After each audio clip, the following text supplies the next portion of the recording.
Thank you for joining us. I'm Pinky Webb. 8 million views and counting. It only took a video of a crying child asking her father to stay to remind people about the plight of OFWs. With more than 2 million Filipinos working overseas, the story of this family in Davao is nothing new. Many are asking, what are the administration's plans to address the concerns of OFWs and the families they leave behind? Are we going to see more Filipinos coming home, or more will still be leaving soon? Let's go straight to the source of the story. Ex-OFW Party List Representative Aniceto John Bertis III, Congressman, thank you for being here. Good morning, Pinky, and thank you also for giving us a chance. You have quite a story yourself. Yes, you are a spokesperson for the OFWs, because way back you were an OFW yourself, and your father, you say, was part of the first generation of OFWs in the 70s. Correct, ma'am. In 1991, I went to Saudi Arabia to work as a clerk. But prior to that, medyo maganda yung istorya behind that because my dad was already working in Saudi Arabia, and my mom got heart attack, naging bedridden siya, and we were just, of course, we belong to a poor family. Ang nanay ko nagtitinda sa palengke ng baboy, and then nung na-stroke siya, I have to help her, being the only son in the family, and I have 3 siblings, 3 sisters. So during that time, I feel that the salary of my dad was not enough for the medications and the educations of my siblings. So what I did, I applied without him knowing that I'm applying on the same company. So na-shock na lang siya. One day, the driver called him and he said, Mang Jun, you have, because I'm a deterred, you know, Aniceto rin siya, may kapangalan ka, you know, one of the workers arriving is the same names as yours. So we met at the airport, we both cried, and my dad asking me why they have to travel without me knowing.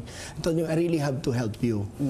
Because during that time, poverty was really affecting our family. Then we decided we share the expenses. I'm taking care of my siblings' educations, and my dad was taking care of the medication. I know when I read that story of yours, syempre, it was quite sentimental na pumunta ka sa Saudi Arabia, nag-apply ka doon sa kumpanya kung saan nagtatrabaho yung tatay mo. Nang walang kaalam-alam yung tatay mo, nalaman na lang niya nung araw na dumating ka. But Congressman, I know you even have a success story, but before we get to that, ano ho bang nakikita niyong diferensya ng pagiging OFW noon sa pagiging OFW ngayon, if you can share anything with us? Ngayon, mas marami ang, mas nadagdagan ang mga number of OFW who belongs to the poverty lines. Most of them are living in squatters or informal shelters. Basically, yung panahon kasi namin, we don't have social medias and gadgets and cell phones, so we can able to save money.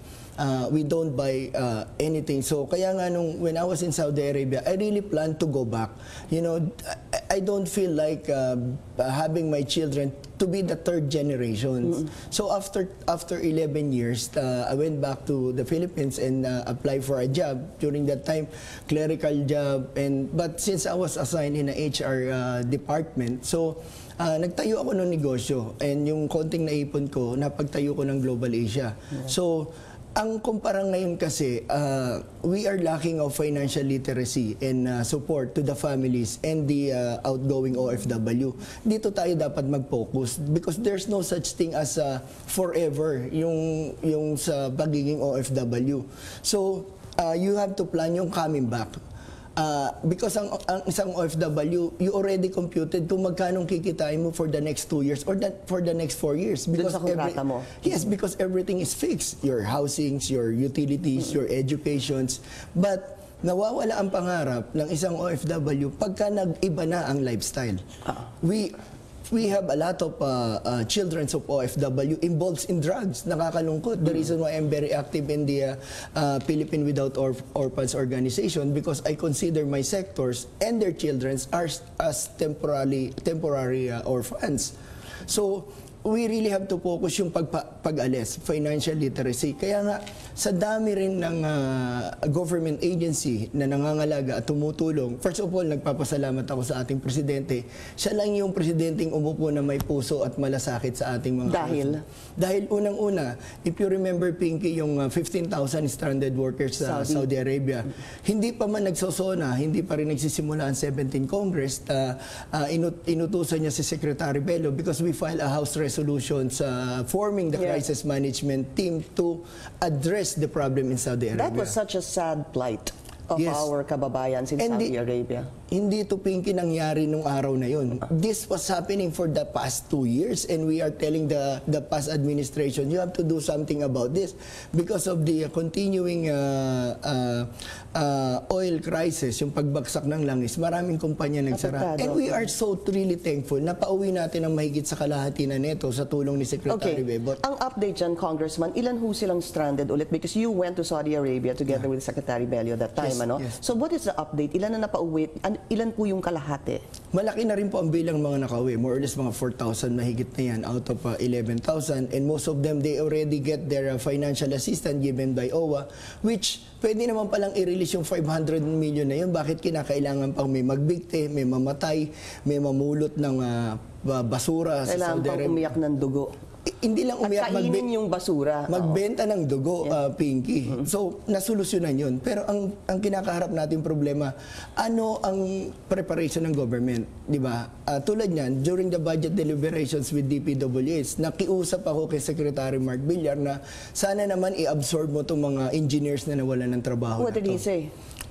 He was very positive about it. Positive about okay, so you're part of the Committee on Labor and you're also part of the Committee on Overseas Affairs. Yes. Ano ho ba ang ginagawa ng Kongreso ngayon para mapabuti ang kalagayan ng ating mga OFWs? Unang-una yung laban natin sa ENDO. Isa rin yan sa kasagutan para sa ating mga anak ng OFW. Kasi karamihan ng OFW ngayon, anak din ng mga OFW just because we don't have a security of tenures pagdating sa trabaho, di ba?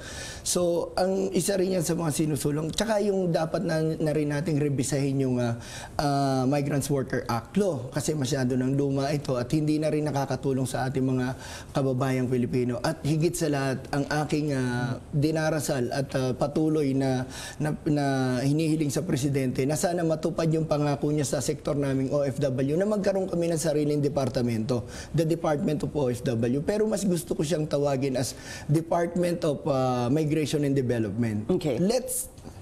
Sige, Congressman, let me interrupt you there. Kung magkaroon naman po ng departamento ang OFW, does that not entice our kababayans to keep leaving the Philippines and find work abroad? In contrast to, doon po sa sinabi ng Pangulo na gusto niya ito na ang last generation ng mga OFWs. Yun din ang pangarap ko eh.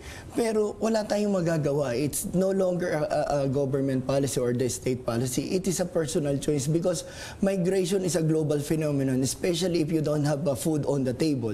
Ang sa akin, suportahan natin, protektahan natin, but we must focus more on reintegrations. But so you don't think that this would be the last generation of OFWs, Congressman? I don't think so. Kaya nga dapat magtulong-tulong tayo para naman masuportahan yung binitawan salita ng ating mahal na presidente na sana kayo na yung huling generations. Ang sa akin lang, we really have to focus on strengthening the reintegration and development program. We have so much talent around the world of Filipino people who gain knowledge in different country. Ang problema natin sa LRT, MRT is signaling system. The one who designed the most advanced railway system in Dubai and Saudi Arabia are all Filipino. Why we are hiring foreign companies to maintain our LRT? Napakaganda naman nun if we're able to tap these people. Exactly. Ano? And you're talking about Saudi Arabia. Let's show them at least a graph kung ilan yung... We're looking at about 2 million overseas Filipino workers. OFW po yun. Iba yung 10 million kasi may data po na 10 million overseas naman ng mga Pilipino. Yes. Yung 2 million, yan yung overseas Filipino workers. Top 10 countries na pinupuntahan po ng mga OFWs, number 1 is still Saudi Arabia. Tama yung Pinky. Nasa 1.4 as of the recent numbers. And isa pa yan, ang pinapangamba natin ngayon is yung mawawalan na naman ng trabaho. If you remember, the Saudi government announced the Saudization of all healthcare workers. We have around more than 200,000 200,000 healthcare workers. Ano yung preparation na naman ng gobyerno? What's gonna happen to them? Hindi ko nga alam kung ano mangyayari doon sa ilang libong mawawalan ng trabaho mga healthcare workers sa gobyerno pagdating ng January. So we have, how much more tong 200,000 And what is na to? government doing? Is Congress doing anything about that? Meron, The reason why I already filed a resolutions, kasi we have to be prepared. Ang nangyayari po kasi sa atin, sa gobyerno natin, lalo na mo nakaraan, masyado tayong reactive. Yung Yeah, we're not proactive, Yeah, we're we are not reactive. proactive. Okay. Sinabi natin na babaksak ang langis, marami magsasara ng kumpanya, hindi nila pinansin. We end up with something like thousands of worker distress. Ito ang focus ng having its own department. Hindi mo sa dami ng binabudgetan natin sa gobyerno para sa mga manggagawang Pilipino sa ibang bansa, hindi na tuloy alam. Kaya nga, isa rin nagpapasalamat kami, nagkaroon tayo ng one-stop shop. Yeah. Meron naman po yan. But it's really for the processing. It focused deployment. Yes. It's not focusing on the reintegration. But at least we have that for now. Yes. All right. And also joining us now is psychologist Dr. Camille Garcia. Dr. Garcia, maraming salamat din po. Thank you for being here. So again, we're going to talk about that viral video. Doctor, I'm sure you've seen it. Also, in situations like that, when we saw that 5-year-old crying hysterically dahil ayaw niya paalisin yung kanyang ama, ano ho ba ang epekto nun to the child? Una-una na yung nakita natin ganun is parang sample ng tinatawag nating separation anxiety. Ang separation anxiety kasi na nangyayari dito, hindi naman yung sinasabi mo dahil yung natatakot na yung magkahiwalay ganon. It's more yung after effect nun eh. Na baka pag umalis, hindi na babalik. Yun yung nasa isip ng bata. So pag hindi na babalik ito, ano na mangyayari sa akin? So psychologically, ang effect nun, yung una, sabihin mo lang umiiyak.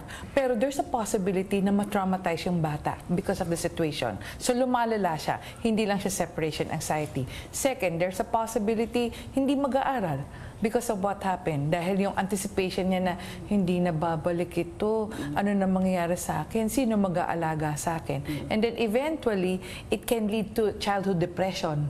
So ang daming ganon ang pwedeng mangyari. How do you prevent that from happening? I mean, pakinggan po natin a portion of that viral video again.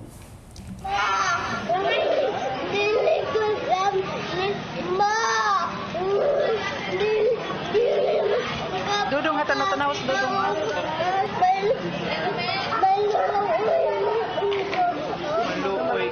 Maluoy pa. Maluoy ka.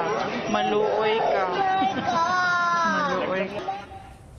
Yung pong sinasabi nung bata, doktora, Yun nga eh, nakakaano na sabihin niya na hindi mo na ako mahal. Oo. So parang pag ganun kasi, prior to that, dapat talaga, di ba tayo, pero pag pumapasok sa eskwelahan, yung anxiety ng bata na dadalhin muna sa lugar nito, tapos i-orient siya kung bakit siya dadalhin sa eskwelahan. Ang isang bata na ang ama or ina is going abroad, may orientation din na, alam mo, pupunta rin ako dyan, lilipad kami. Yung talagang pwede mo nang dalhin mo na sa airport ng hindi naman talaga yung sinasabi mo na aalis pa.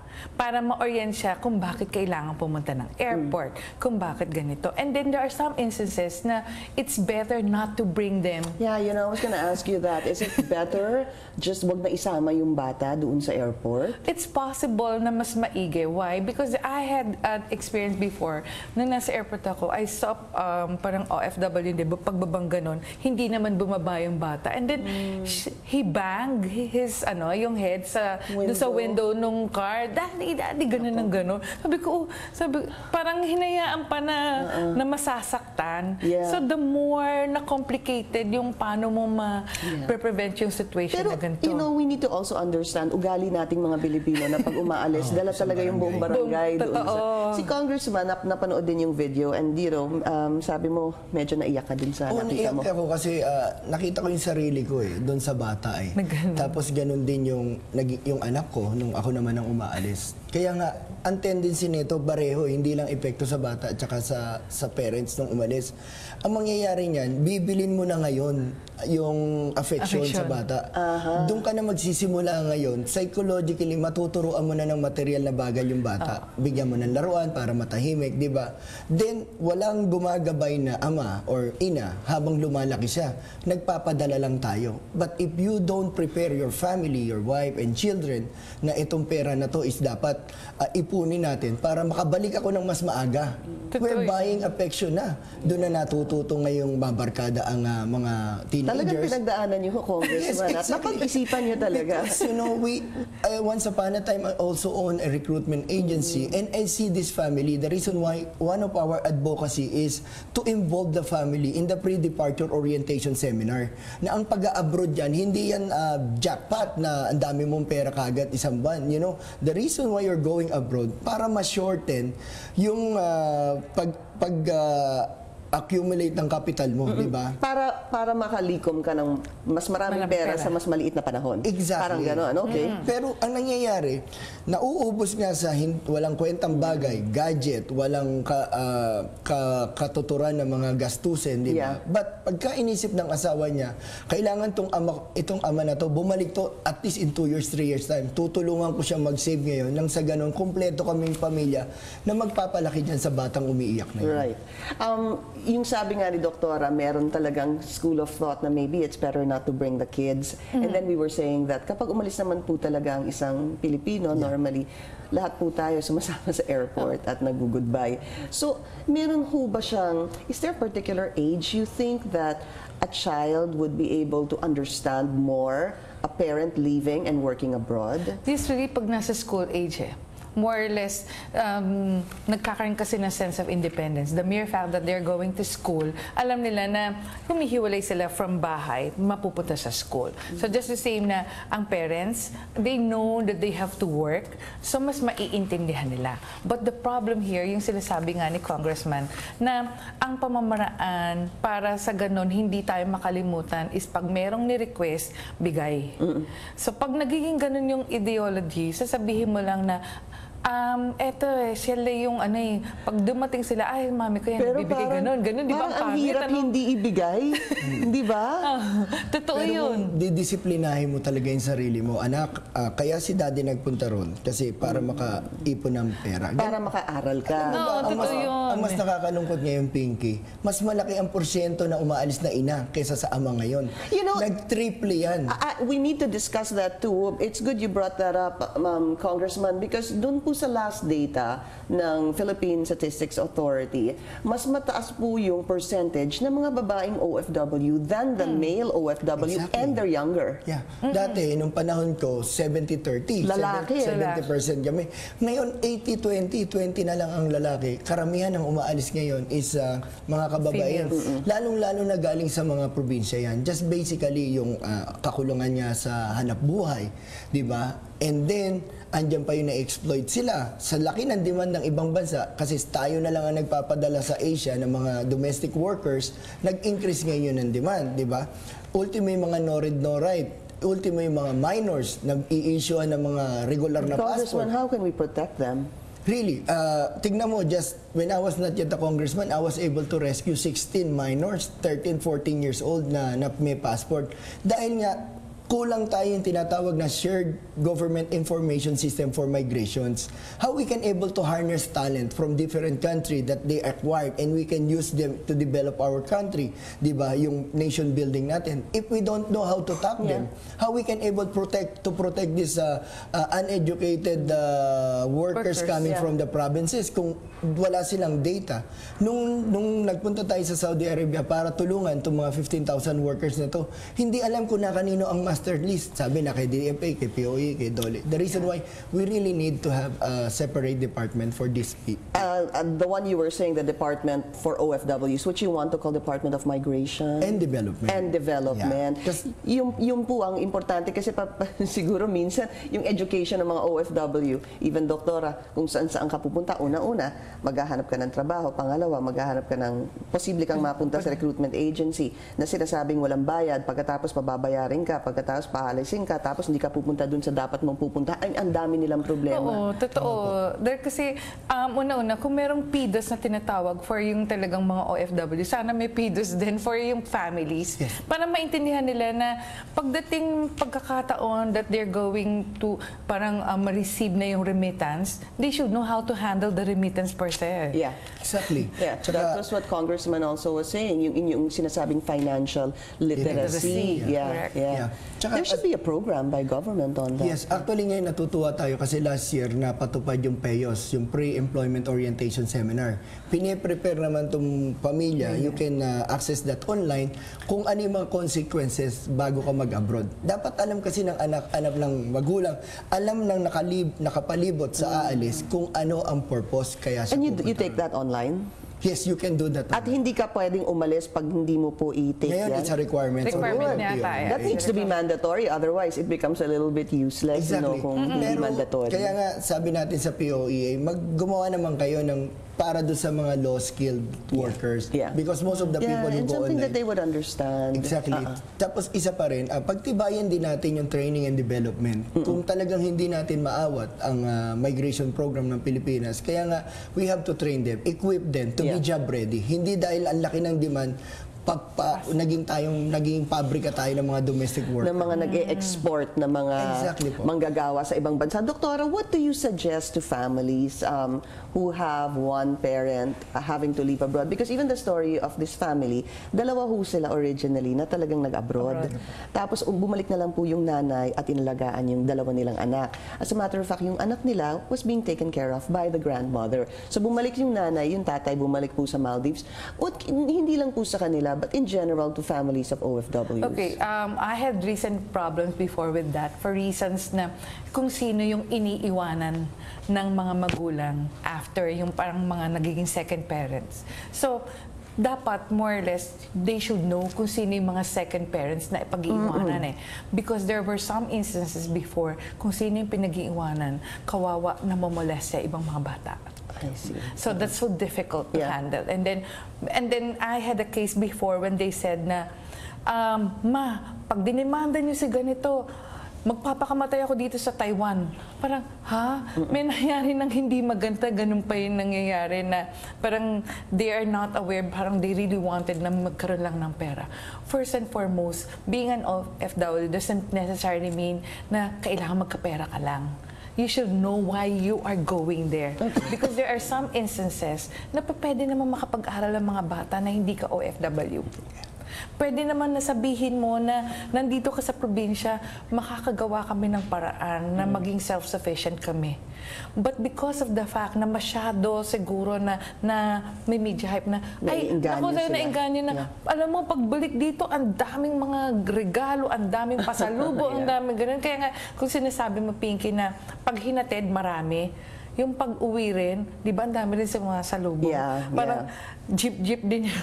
Parang tradition na yan. Tapos, parang sasabihin gano'n na magme-merge lahat ng kapitbahay at lahat may pasalubong. Tapos, and then after that, wala rin naman, nang iuutang na total, babalik naman uli. So, it's so difficult. Key is really financial literacy. So, very briefly, Congressman, what can we expect possibly next year from Congress when it comes to concerns of OFWs? Right now, nasa committee level yung House Bill 192, which is the creations of Department of OFW and DND. Sana bigyan lang itong pansin. Sige po. Because more on focus to. Most focus on their integration program. And it'd be nice to talk about that, Congressman. I wish we can invite you again pag mag-umpisa na pong mag-progress itong Department for OFWs. Congressman, maraming salamat po sa inyo. And Dr. Garcia also, thank you. Thank you. Thank you.